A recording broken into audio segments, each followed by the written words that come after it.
और इंदौर से खबर है, जहां राजा हत्याकांड में सोनम के परिजनों से पूछताछ हुई है। शिलांग पुलिस ने सोनम के परिजनों से पूछताछ की और पूछताछ के बाद शिलांग पुलिस रवाना हो गई है। सोनम के भाई गोविंद को साथ लेकर गई है शिलांग पुलिस।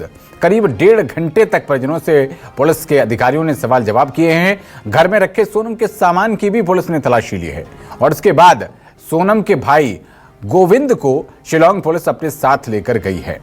करीब 1.5 घंटे तक पूछताछ की गई सोनम के घर वालों से, परिजनों से, और पूछताछ के बाद सोनम के भाई गोविंद को साथ लेकर शिलांग पुलिस इंदौर से रवाना हो गई है। ये तस्वीरें आपकी स्क्रीन पर।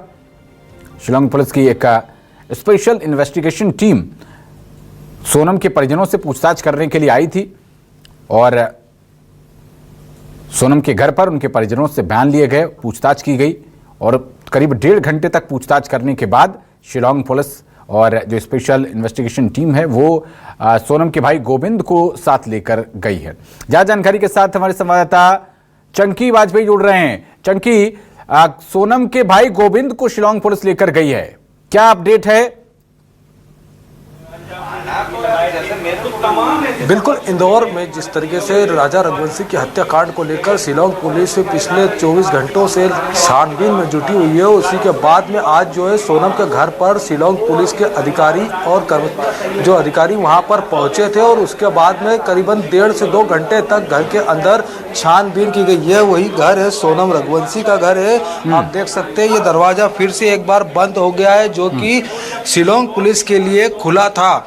आज शिलांग पुलिस ने अंदर करीबन 1.5 से 2 घंटे तक तमाम तरह की पूछताछ की और परिजनों से, जो उनके माता पिता हैं, उनसे अलग अलग कमरे में बताया जा रहा है कि पूछताछ की गई है। कई सवालों के जवाब जो सोनम के परिवार वालों ने दिए हैं। इसी के साथ जो सोनम के घर के अंदर जो उनका सामान था सोनम रघुवंशी का, उस सामान की भी छानबीन की गई है। बता दें कि एक ऐसा सूटकेस है जिसमें सोनम से रखे हुए सामान था, उस सामान को शिलांग पुलिस ने छानबीन की। उससे जुड़े हुए जो भी सामान था का बारीकी से परीक्षण किया गया है। उसके बाद में शिलांग पुलिस यहां से रवाना हो गई। एक और बात हम आपको बता दें, इसके दौरान जो अलग अलग तरीके से सवाल पूछे गए, जिनमें कुछ सवालों को लेकर गोविंद रघुवंशी का कहना था कि परिजनों से, माता पिता से जो सवाल पूछे गए उसमें सोनम से ही जुड़े केवल सवाल थे। और दूसरी ओर जो संजय वर्मा का नाम सामने आ रहा था, उसको लेकर जब बात की गई कि गोविंद रघुवंशी से जब बात पूछा सवाल कि कौन है, तो गोविंद रघुवंशी ने इससे इनकार कर दिया है कि वो संजय वर्मा नामक व्यक्ति को नहीं जानते और उस नंबर से भी उनकी कोई पहचान नहीं है। लेकिन सबूतों के आधार पर इस नंबर को भी अब जो है कि जांच इस नंबर को शामिल कर सकती है। तो वही दूसरी ओर अगर हम बात करेंगे तमाम क्या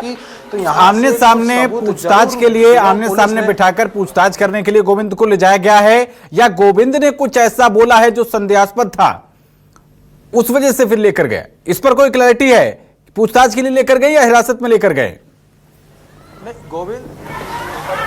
नहीं, गोविंद जो है कि अपनी अलग गाड़ी से यहाँ से रवाना हुए हैं, जबकि शिलांग जो पुलिस थी वो अपनी अलग गाड़ी से रवाना हुई है। गोविंद का कहना है कि उन्हें किसी तरह की कोई अभी पूछताछ के लिए नहीं ले जाया जा रहा है। तो वहीं दूसरी ओर शिलांग पुलिस ने गोविंद को जरूर फोन लगाया था कुछ दिन, 3 से 4 दिन पहले, कि उन्हें शिलांग में पूछताछ के लिए जाना हो सकता है। लेकिन दोनों ही जो है कि अलग अलग गाड़ी से गए हैं। हो सकता है संबंध तो आज शाम तक शिलांग पुलिस रवाना हो जाए या फिर और भी सबूत जुटाने के लिए रुक सकती है।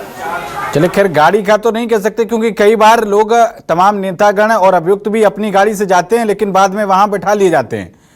मेन बात यह है कि अगर आपके सूत्र कुछ जानकारी दे पा रहे हो कि क्या गोविंद कुछ सवालों का जवाब नहीं दे पा रहा हो, छिपाने की कोशिश कर रहा था, या कुछ ऐसा बोल दिया जिससे कि शक की सुई गोविंद पर भी जाकर अटक गई है।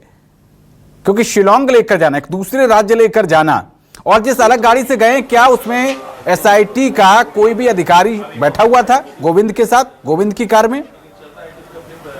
जी बिल्कुल, मैं वही बता रहा था कि सर इस पूरी घटनाक्रम हुआ है, उसके बाद में गोविंद रघुवंशी पर परिजनों ने अंदेशा जताया। गोविंद रघुवंशी के साथ उनके परिवार पे भी अंदेशा जताया था, जिसके बाद शिलांग पुलिस यहाँ पर पहुंची थी और उन्हीं के सवालों की जांच पड़ताल यहाँ पर शिलांग पुलिस ने 1.5 से 2 घंटे में लिए हैं।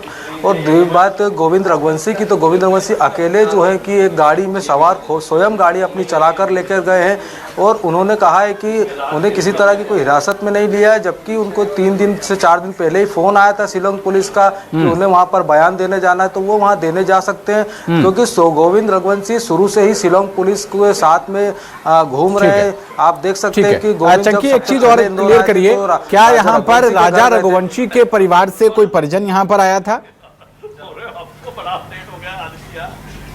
जी बिल्कुल, राजा रघुवंशी के परिवार से तो कोई भी यहाँ पर नहीं आता, केवल शिलांग पुलिस और जो स्थानीय क्राइम ब्रांच के अधिकारी के साथ गोविंद रघुवंशी पहली बार जो है कि अपने घर पर आए थे। जब वो वहाँ पर जब शिलांग से आए उसके बाद पहली बार वो इंदौर में यहाँ पर शिलांग पुलिस के साथ ही अपने घर पर आए थे। ठीक है चंकी, आप इस बेहद महत्वपूर्ण मामले पर नजर बनाए रखिएगा।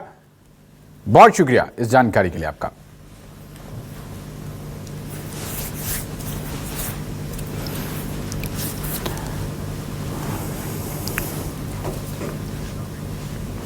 और राजा हत्याकांड के आरोपी राज से जुड़ी हुई बड़ी खबर है। आरोपी राज कुशवाहा की दादी का निधन हो गया है। उत्तर प्रदेश के फतेहपुर में राज की दादी का निधन हो गया है। राज की गिरफ्तारी के बाद से उनकी दादी बीमार चल रही थी और कल रात राज कुशवाहा की दादी का निधन हो गया है। तो ये बड़ी खबर इस वक्त की, बड़ी अपडेट। राजा हत्याकांड के आरोपी राज कुशवाहा की दादी का निधन हो गया। बताया जा रहा है कि जैसे ही राजा हत्याकांड में राज की संलिप्तता की, राज के शामिल होने की, राज को आरोपी बनाए जाने की खबर राज की दादी को लगी, वो फौरन बीमार पड़ गई थी, सदमा लगा था उनको। और बताया जा रहा है कि कल रात राज कुशवाहा की दादी का निधन हो गया है।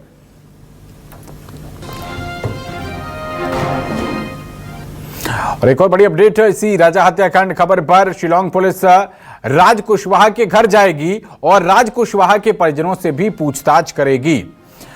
तो इस हत्याकांड से जुड़े हुए जितने भी किरदार हैं और इन किरदारों से जुड़े हुए जितने भी परिजन हैं, उन सभी से शिलांग पुलिस पूछताछ कर रही है। पहले राजा रघुवंशी के घर पर गई, उनके परिजनों से पूछताछ की। सोनम रघुवंशी के घर पर आई, उनके परिजनों से पूछताछ की। अब आरोपी राज कुशवाहा के परिजनों से भी पूछताछ करने के लिए शिलांग पुलिस जाएगी।